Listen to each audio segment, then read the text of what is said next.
D'abord, je dois vous informer que je ne suis pas conseiller financier. Je suis juste une fille passionnée depuis 2012 par l'environnement des crypto-monnaies.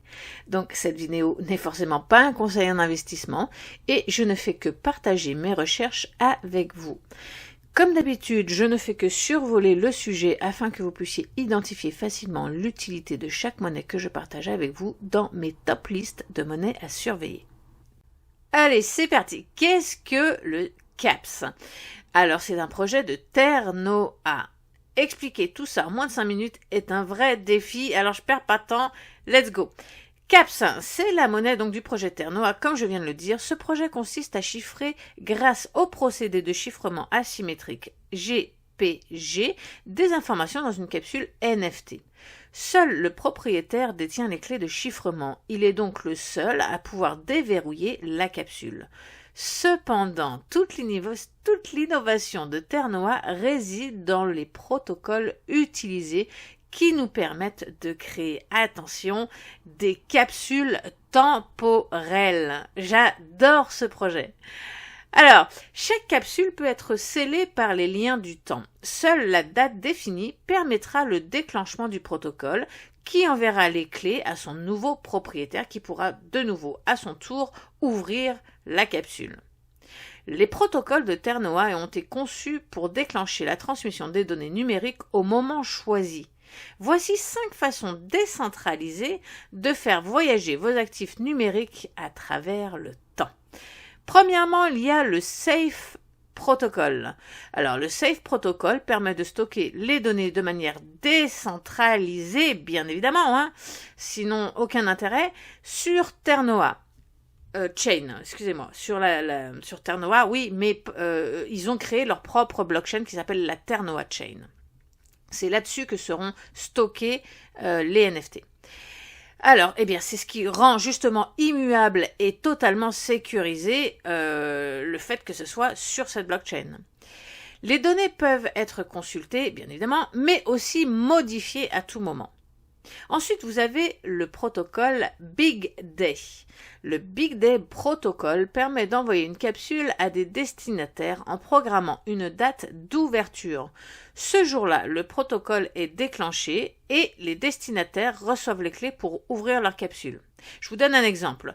Pour les 18 ans de votre petit dernier, vous pourriez programmer à l'avance l'envoi d'une capsule contenant un certain nombre de crypto-monnaies dont il pourra devenir l'euro-propriétaire dans 10 ans quand il atteindra ses 18 ans. Oui, je ne l'ai pas précisé, dans mon exemple, il a 8 ans. Quelle belle surprise dans 10 ans d'obtenir un portefeuille de crypto, ça vaudra tellement d'argent. On continue avec les autres protocoles. Vous avez le countdown. Alors, le protocole de secours parfait, en fait. C'est vraiment, c'est super bien pensé parce que ça résolve, j'ai beaucoup de mal avec ce mot. Bref, vous avez compris, ça permet de trouver une solution à un problème majeur parce que au jour d'aujourd'hui, il n'y a pas grand chose qui existe dans ce domaine-là et je trouve ça vraiment brillant parce que bien évidemment, c'est sur la blockchain, donc on peut pas le modifier et c'est extrêmement sécurisé. Donc, qu'est-ce qui fait le protocole countdown ? Il vous permet de définir un compte à rebours avant l'envoi d'une capsule. Donc, avant le déclenchement du protocole, le compte à rebours est déclenché, par exemple 1 mois, 1 an, 10 ans, c'est vous qui choisissez. Et si la capsule n'est pas ouverte dans le délai imparti, la capsule sera automatiquement remise à ses destinataires qui pourront alors, eux, l'ouvrir. Exemple, vous partez faire de l'escalade, mais comme vous êtes prévoyant, au cas où ça ne se passerait mal, vous programmez pour dans 2 jours l'envoi d'une capsule à vos enfants, contenant toutes vos clés privées. Si dans 2 jours, vous ne vous êtes pas connecté à Ternoa pour ouvrir votre capsule et donc annuler l'envoi, la capsule sera automatiquement envoyée à vos enfants. Ensuite, le Consent Protocol. Alors lui, il permet à vos proches de demander à tout moment l'accès à vos capsules. En cas de non-réponse dans le délai choisi, le protocole sera déclenché et vos proches ou collègues de travail accéderont compte tenu de la capsule temporelle. Alors ça aussi, c'est un problème qui n'a pas de solution au jour d'aujourd'hui. Je vais vous donner un exemple. Vous êtes travailleur autonome, vous donnez l'accès à une personne de confiance, à une capsule contenant tous les accès nécessaires au bon fonctionnement de vos entreprises. Les codes clients, les codes de la banque, les fichiers, tout ce qui est les codes d'accès, tout ce qui est très important et on ne peut pas faire tourner votre société sans. Eh bien, aujourd'hui, vous êtes le seul à avoir accès à ces informations dans mon exemple, bien sûr. Eh bien, grâce à cette capsule, que vous allez pouvoir encoder tout ça dans une capsule, et elle sera accessible au destinataire seulement si vous ne répondez pas dans le temps imparti à une demande d'accès. Donc, par exemple, si au bout de 3 jours, vous n'avez pas répondu, alors la capsule pourra être ouverte par la personne de confiance. Pour mieux comprendre ce cas, imaginons que vous programmez tout ça et vous dites, je me donne 48 heures pour répondre à une demande d'accès à cette capsule. Imaginons, vous avez un accident de voiture, vous êtes dans le coma, mais des sous-traitants ou des gens qui travaillent avec vous, des gens de confiance à qui vous avez adressé cette capsule, ne peuvent pas travailler tant que vous êtes dans le coma, ils n'ont pas accès aux fichiers clients, etc. Vu que vous avez donné, ils vont peser pour demander une demande d'accès à cette capsule. Ils vont devoir attendre 48 heures puisque c'est le délai que vous avez imparti. Si au bout de 48 heures, vous n'avez pas répondu « non, je ne veux pas te donner accès », automatiquement, ils vont avoir accès. Voilà, donc même si vous êtes dans le coma, vos collègues pourront quand même continuer de travailler. Voilà. Enfin, ensuite, en dernier, nous avons la DES Protocol. Alors celle-là aussi, je la trouve vraiment géniale. La DES Protocol, un protocole. Donc, lui aussi, je le trouve vraiment génial, il offre la possibilité de créer une capsule qui ne pourra être ouverte qu'après la disparition de son créateur, mais de manière officielle. Le moyen d'ailleurs que de vous assurer que vous transmettez tout ce que vous souhaitez aux bonnes personnes, vous pourrez mettre... Ok, on verra un exemple juste après. Je vais terminer mon explication. L'information sur votre mort sera transmise à Terre-Noire grâce aux oracles qui iront chercher cette information dans les registres de décès, donc dans le vrai monde. Si vous me suivez un peu, vous savez que les oracles, ce sont des programmes qui vont aller chercher l'information à l'extérieur des blockchains, dans notre monde réel, entre guillemets. Donc, ils vont aller interroger les registres des morts dans chaque pays. Et puis, si vous faites partie des morts officiels de ce pays, ils vont automatiquement transmettre la capsule que vous aurez créée à la personne que vous aurez désignée pour recevoir cette capsule. Donc, si je vous donne un exemple un peu plus concret, vous pourriez programmer l'envoi d'une capsule à vos enfants. Cette capsule, elle peut contenir ce que vous voulez, des photos, des vidéos, un petit mot pour chacun de vos enfants, des crypto-monnaies, votre testament, tout ce que vous voulez. Et puis, la condition pour que vos enfants puissent ouvrir cette capsule, c'est que vous soyez inscrit au registre des morts de votre pays. Et ça sera automatiquement envoyé à vos enfants et ils pourront l'ouvrir. Il y a aussi d'autres fonctionnalités qui sont prévues dans un futur pas si lointain, comme la modélisation d'une pièce de maison qui sera remplie de NFT souvenirs que vous aurez vous-même mis, bien évidemment, dans cette pièce. On pourrait même imaginer que vous reproduisiez la pièce de chez vous, finalement, une des pièces de chez vous. Et puis, vous allez pouvoir transmettre de génération en génération cette pièce. Et imaginez, je veux dire, qui n'a pas rêvé? Moi, j'aurais adoré voir où mes grands-parents vivaient quand ils étaient petits, plus petits, adolescents ou jeunes ou la vingtaine, ou mes arrière-grands-parents. J'aurais adoré voir ça. Et bien là, grâce à cette fonctionnalité, de génération en génération, vous pouvez transmettre une pièce de votre maison avec vos NFT, vos souvenirs, vos affaires à vous. Puis, on pourrait même extrapoler. Alors ça, c'est pas prévu. Ça, c'est moi qui le dis. Mais on pourrait très bien extrapoler avec même pourquoi pas dans une décennie, une intelligence artificielle qui pourrait prendre l'apparence de votre grand-mère ou whatever, la personne qui vivait dans cette maison à cette époque. Donc ça peut nous envoyer dans le temps, nous permettre de vivre des choses absolument extraordinaires grâce au métaverse, bien évidemment. Alors, je vous laisse regarder la roadmap pour en apprendre un petit peu plus sur ce fantastique projet. Passons maintenant au potentiel. Alors, quel est le potentiel de ce projet finalement? eh bien, c'est un énorme potentiel. Regardez, ça n'engage que moi, là, ce sont mes recherches. Vous pouvez penser ce que vous voulez et je vous incite à faire vos propres recherches. Mais selon ce que moi j'ai trouvé, c'est énorme le potentiel qu'il peut se dégager de ce projet. Non seulement il touche à tous les domaines de tendance du moment, comme les NFT, les crypto-monnaies, la décentralisation, le métaverse, mais en plus, il nous offre de formidables solutions à des problèmes actuels dont lesquels nous n'avons pas de solution.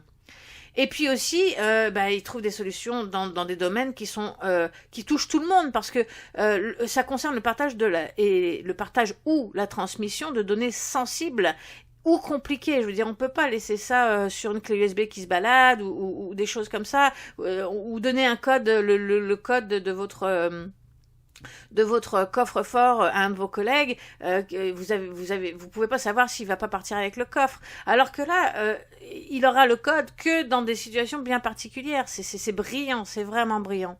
Puis, en plus de ça, ça touche des domaines qui touchent 9 milliards d'habitants. Je veux dire, je crois qu'on est 9 milliards d'habitants. Tout le monde meurt, tout le monde a un anniversaire, tout le monde a des mots de passe. Je veux dire, c'est le marché touche 100% des habitants de cette planète, quand même. Alors regarde, comme je vous l'ai dit, ça n'engage que moi, mais je pense que ce projet a de merveilleux jours devant lui s'il tient ses promesses. C'est toujours la même chose. C'est sûr que s'il s'arrête en cours de route, ou s'il respecte pas ses engagements, ou s'il y a des failles de sécurité, d'ailleurs c'est ce qu'on va voir juste après, évidemment je vais changer d'avis, hein, je suis d'accord, mais là, dans l'état actuel des choses, sur papier, le projet a un potentiel de malade mental. Voilà. Alors, quels sont les principaux risques pour un projet de ce genre et de cette envergure ? Eh bien, il faudra faire attention à la sécurité. Bien évidemment, c'est le nerf de la guerre pour ce projet. Hein. Il faut que les sécurités soient absolument sans faille sur la blockchain Terre Noire, parce que moindrement il y a une faille de sécurité, qu'un NFT puisse être décrypté ou volé ou n'importe quoi, c'est la mort du projet. C'est là-dessus qu'ils font tout leur beurre. Donc, c'est sûr que s'il y a un problème de sécurité, ça va être dramatique pour eux. Ensuite, il y a aussi les tokenomics auxquels il faudra faire attention, parce que je vais vous en parler dans la section suivante. Vous allez voir que c'est pas forcément la meilleure stratégie au monde. Et puis vous avez aussi l'interopérabilité. Ce mot me pose problème à chaque fois. Il faut que l'interopérabilité entre blockchains soit extrêmement sécurisée et fluide pour pas ralentir les projets, mais surtout très sécurisée, parce que comme Vitalik, le CEO d'Ethereum, a mis en garde tout le monde, c'est par l'interopérabilité qu'il pourrait y avoir les plus grosses failles de sécurité. Parce que, quand on passe d'une blockchain à une autre, on passe si on pourrait schématiser ça en passant d'un petit tunnel qui nous amènerait d'un pont à un autre, enfin d'une blockchain à une autre, en passant par un petit tunnel, on sort d'une blockchain et c'est là, à ce moment-là, qu'on pourrait se faire attaquer.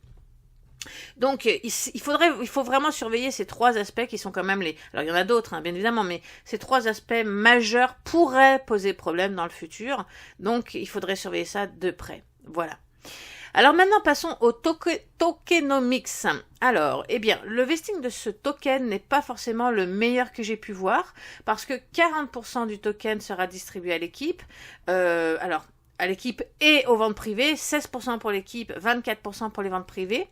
Donc ça risque de mettre une pression vendeuse sur le token durant les 2 à 5 premières années. Parce que le vesting prévoit de diluer la distribution sur 2 à 5 ans pour l'équipe et sur 6 à 9 mois pour les ventes privées. Donc il faut s'attendre par conséquent à avoir pas mal de volatilité pour les premières années. Mais bon, si on le sait et qu'on fait du holding sur le long terme, c'est pas tellement gênant. Voyons maintenant les données actuelles. Nous sommes aujourd'hui le mercredi 9 février 2022. Le prix actuel tourne autour de 0,069 $. Le max supply est de 2,5 milliards et près de 500 millions ont déjà été distribués. Ce qui amène son market cap aux alentours de 34 millions de dollars et son all-time high actuel est de 0,22 $ et ça a été atteint le 7 juin 2021. Donc son minuscule market cap laisse énormément de place à l'évolution d'un prix à la hausse. On passe au mot de la fin, parce que j'ai dépassé les 5 minutes depuis longtemps. Mais bon, ce projet est tellement intéressant que je préfère dire les choses et puis tant pis si ça dépasse les 5 minutes. Pour savoir où acheter cette monnaie, eh bien, rendez-vous comme d'habitude sur CoinMarketCap à la section Market. Vous y trouverez la liste des exchanges qui proposent cette monnaie à l'achat. Pour le stockage de la monnaie, eh bien, vous pouvez télécharger sur leur site le portefeuille Ternoa, donc le Ternoa Wallet. Assurez-vous d'être bien sur le site officiel pour le télécharger pour éviter toute arnaque. Et enfin, la section que vous attendez tous, qu'est-ce que moi je fais? Ok, alors ce conseil, non, ce n'est pas un conseil. Ce que moi je fais là, c'est valable pour 2022. Si le prix du CAPS est en dessous de 0,10 $, j'achète. J'ai investi dans cette monnaie pour le long terme, d'accord? Ça, je vous l'ai déjà dit, c'est le long terme. Parce que c'est aussi un risque élevé. Donc, ne vous attendez pas à faire des milliers et des milliers cette année. Ça, je vous le dis tout de suite, c'est pas ça qui va arriver. Donc, c'est sur le long terme et il faut savoir que c'est un risque élevé. C'est pourquoi je ne vendrai pas grand-chose en fait dans ce cycle. Je vais juste récupérer ma mise parce que comme c'est un risque élevé, je veux récupérer ma mise et tout le reste, je le laisse pour ces 5, voire peut-être même 10 prochaines années suivre son cours. Alors, j'ai eu la chance de pouvoir acheter du CAPS au prix de 0,06541 $. Donc, eh bien, ce que je vais faire, c'est que je vais revendre 25% aux alentours de 0,26 $, soit avec un 300% de plus-value. Et ça, comme je vous l'ai dit, c'est juste pour récupérer ma mise, parce que comme c'est un risque élevé, eh bien, après, ça sera 100% de gain sans que ça m'ait rien coûté. Suivant l'évolution du cycle, je pourrais peut-être vendre entre 0,22 et 0,26 $, à voir. Ensuite, je revendrai 25% aux alentours de 0,95 $. Pourquoi? Parce qu'on va s'approcher du prix psychologique de 1 $, et ça, c'est souvent une résistance majeure. Donc, je vais prendre une première prise de profit ici. Et ensuite, eh bien, je garde le reste et je n'y touche pas pendant les 5-10 prochaines années.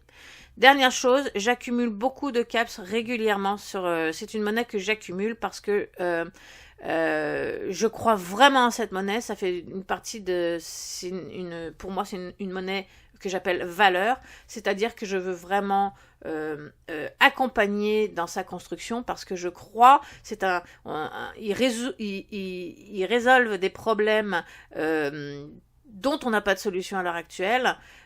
Ils permettent aussi de faire des choses extraordinaires. Moi, j'aurais adoré voir la maison de mes grands-parents ou de mes arrière-grands-parents à l'époque de leur vivant, comment eux vivaient retourner en arrière un peu, c'est vraiment ça, un back to the future. Donc, moi, je crois dans cette monnaie. Je veux que cette monnaie réussisse. C'est pourquoi j'accumule régulièrement du CAPS. Voilà, à bientôt!